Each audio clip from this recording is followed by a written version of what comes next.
Hello ក៏ដូចជាសួស្តីអ្នកទាំងអស់គ្នាបងប្អូនញាតិមិត្តជិតឆ្ងាយថ្ងៃនេះខ្ញុំមានមុខម្ហូបមួយដែលមានឈ្មោះថាគឺចំហុយត្រីរបស់យើងមានគ្រឿងផ្សំដូចជាស្លឹកក្រូចសើចម្ដេងគល់គ្រៃចាត់វាជាចំណិតដូចវីដេអូដែរបងប្អូនទាំងគ្នាកំពុងតែមើលបងប្អូនយើងដាក់ប៊ីចេងអំបិលស្ករនិងរ៉ូឌីដាក់ប្រេងខ្យងបន្តិចមកបងប្អូនហើយបន្ទាប់មកយើងយកត្រីនេះខ្ញុំអត់ស្គាល់ត្រីដែរអានេះគេហៅថាត្រីនោះខ្ញុំអត់ស្គាល់ដែរបងប្អូនត្រីអីក៏បានដែរឲ្យតែបងប្អូនរើសទៅបងប្អូនខ្ញុំអត់ដឹងទេហើយយើងយកមកប្រឡាក់មួយគ្នាបងប្អូនដូចដៃមីងរបស់ខ្ញុំកំពុងធ្វើបងប្អូនខ្ញុំអត់សូវចេះធ្វើម្ហូបទេប៉ុន្តែខ្ញុំថតវីដេអូទៅដើម្បីឲ្យមានវីដេអូខ្លះជូនដល់បងប្អូនមើលនិងទស្សនាបើសិនជាខ្ញុំមានពេលខ្ញុំនឹងធ្វើវីដេអូដល់ខ្លួនឯងនេះវីដេអូខ្លួនឯងបងប្អូនច្រឡំសុំទោសនេះវីដេអូខ្លួនឯងប៉ុន្តែខ្ញុំនឹងធ្វើវីដេអូមួយសម្រាប់ចំពោះខ្លួនឯងនឹងធ្វើម្ហូបបើចាំខ្ញុំមានពេលទៅនេះសិនតែឥឡូវខ្ញុំជួបរវល់នឹងធ្វើការឲ្យគេដែរដែលអញ្ចឹងខ្ញុំអត់សូវមានពេលសម្រាប់ធ្វើម្ហូបសម្បីតែពេលសម្រាប់គ្រួសារខ្ញុំខ្លួនឯងខ្ញុំអត់សូវមានពេលផងបងប្អូនខ្ញុំជួបរវល់នឹងធ្វើការអញ្ចឹងខ្ញុំមានតែមានពេលខ្លះហើយខ្ញុំថតពី3នាទីឲ្យនេះទៅដើម្បីទុកឲ្យវីដេអូឲ្យបងប្អូនមើលបងប្អូនយើងលាយមួយគ្នាច្បល់ជុំគ្នាបងប្អូនណាលាយវាឲ្យសព្វអញ្ចឹងបងប្អូនលាយឲ្យសព្វហើយដាក់ចូលខ្ទះអាខ្ទះសម្រាប់ចំហុយបងប្អូនយើងទិញនៅផ្សារក៏បានដែរបងប្អូនចំហុយនឹងហើយយើងដាក់ខ្ទះអញ្ចឹងមកបងប្អូនដាក់វាចូលមួយគ្នាបងប្អូនដាក់ពីលើឲ្យសព្វអញ្ចឹងណាដើម្បីឲ្យរសជាតិវាឈ្ងុយឆ្ងាញ់ណាបងប្អូនផ្អែមអញ្ចឹងឈ្ងុយឆ្ងាញ់អញ្ចឹងបងប្អូនហើយបន្ទាប់មកពីយើងនឹងហើយបើយើងបង្កាត់ភ្លើងតែខ្ញុំបង្កាត់ភ្លើងនឹងអានេះទីអកុលនេះបងប្អូនដើម្បីកុំឲ្យមានជំងឺហើយដល់ពេលយើងកាត់ភ្លើងចោលហើយយើងចាប់ផ្ដើមលាយគ្រឿងបងប្អូនអានេះគឺជាអំពិលទុំបងប្អូនយើងដាក់ទឹកវាឲ្យវាលាយជុំគ្នាបងប្អូនឲ្យវាលាយបន្ទាប់មកយើងធ្វើការហើយបងប្អូនហើយបន្ទាប់មកយើងក៏យកឆ្នាំងសម្រាប់ចំហុយវាហើយយកបើកឆ្នាំងទៅហើយដាក់ចំហុយវាក្នុងហ្នឹងបងប្អូន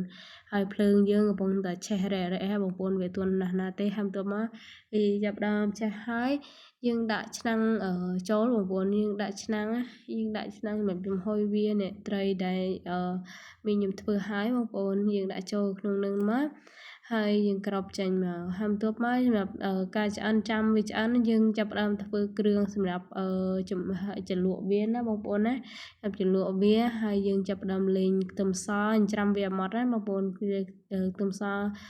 លេងវាឲ្យល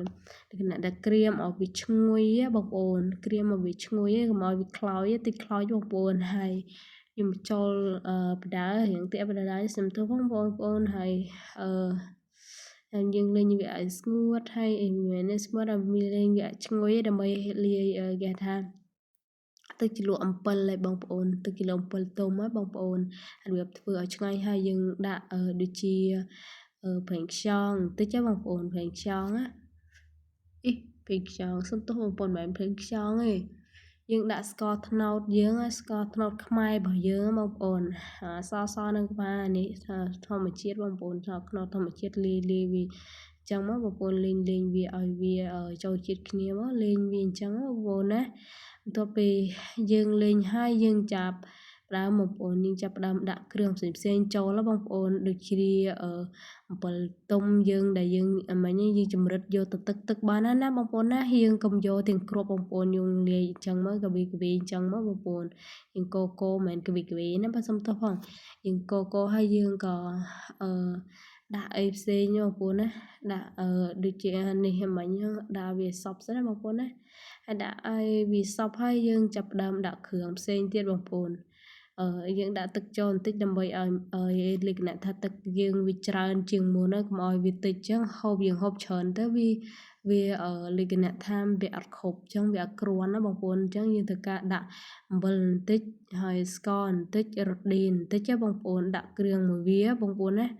ហើយឲ្យមានជូរជាតិឲ្យមានជាតិមួយគ្នាបងប្អូនណាហើយយើងកូរវឹកហើយទុកវាមួយសន្ទុះអីចឹងណាមួយសន្ទុះដូចដាក់គ្រឿងនេះខ្ញុំបញ្ចូលសំឡេងមុនហើយដាក់គ្រឿង ប៊ុលវាចេងហ្នឹងតាមក្រោយបងប្អូនអ្នកដាក់ទឹកត្រីអីបន្តិចទេបងប្អូនដាក់ទឹកត្រីបន្តិចឲ្យនេះចាក់លេងចាញ់ចឹងមកចឹងណាយើងក៏ភ្លក់ដែរទៅបងប្អូនយើងកូរវឹកទៅយើងចាក់ទឹកដែរទៅបងប្អូនដើម្បីទឹកជ្រលក់យើងវាច្រើនដោយសារគ្នាយើងច្រើនយើងធ្វើតាមហ្នឹងបងប្អូនហើយយើងចាប់ផ្ដើមធ្វើរួចហើយអញ្ចឹងហើយយើងចាប់ផ្ដើមភ្លក់បងប្អូនណាយើងចាប់ផ្ដើមភ្លក់ថាវាល្មមឬក៏អត់ទេបើថាល្មមក៏យើងថែមគ្រឿងអីផ្សេងអីចឹងណាខ្វះអីថែមហ្នឹងបងប្អូនខ្វះអាណាថែមអាហ្នឹងបងប្អូនខ្វះប៊ីចេងឬអំបិលថែមអាហ្នឹងបន្ទាប់ពីយើងធ្វើហើយបងប្អូនអាខ្ទឹមក្រហមយើងចិតជាចំណិតហើយហ្នឹងនឹងខ្ទឹមសអីហ្នឹងយើងចាប់ផ្ដើមដាក់វាបងប្អូនដាក់វាចូលចានហើយយើងធ្វើអញ្ចឹងបងប្អូនណាយើងព្រោះយើងធ្វើហើយធ្វើតែ1ផ្លែទេបងប្អូនវាមាននេះច្រើនហើយយើងដាក់ម្ទេសបន្តិចមកបងប្អូនដាក់ច្រើនក៏បានដែរបើសម្រាប់ខ្ញុំយកចិត្តដាក់ច្រើនដើម្បីមានរសជាតិហឹលហើយយើងបន្ទាប់មកវីដេអូយើងក៏មានតែប៉ុណ្្នឹងហើយនេះជាការស្រេចបងប្អូននេះបន្លែហូបមុខបងប្អូនបន្លែដែលយើងមានតែប៉ុណ្្នឹងមានស្លាត់មានអីមានតែសក់មានអីបងប្អូនណានេះមានតែសក់ហើយមានជីអីចឹងជីឲ្យយើងហ្នឹងចាប់ហ្នឹងហើយយើងធ្វើមានតែប៉ុណ្្នឹងបងប្អូនវីដេអូខ្ញុំមានតែបន្តិចបងប្អូនព្រោះកាត់លឿនមែនតើខ្ញុំថតក៏លឿនដែរបងប្អូនខ្ញុំបានធ្វើខ្លួនឯងរវល់ហើយខ្ញុំក៏ឆ្លៀតសម្រាប់បងប្អូនអរគុណ